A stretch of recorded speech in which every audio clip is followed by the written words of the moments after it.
Israel নির্ধারিত সময়ের মধ্যে সেনা প্রত্যাহার না করলেও তারা যুদ্ধবিরতির মেয়াদ আগামী 18 ফেব্রুয়ারি পর্যন্ত বাড়াবে। এদিকে রবিবার ইসরায়েলি সৈন্যদের গুলিতে দক্ষিণ লেবাননে 22 জন নিহত হয়েছেন।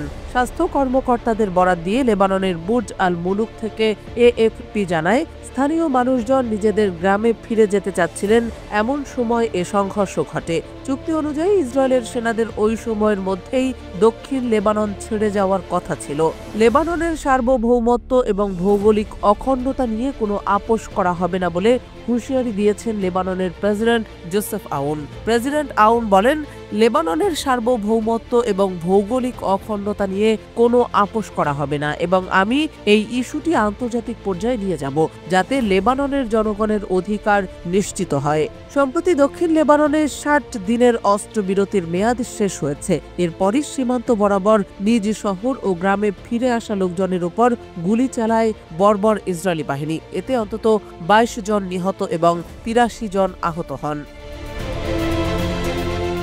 শনিবারের এ ঘটনায় সবাইকে শান্ত থাকতে এবং সশস্ত্র বাহিনীর প্রতি আস্থা রাখার আহ্বান জানিয়ে প্রেসিডেন্ট আউন বলেন, দক্ষিণ লেবাননের জনগণের সঙ্গে আমরা ন্যায়সঙ্গত বিজয় উদযাপন করেছি।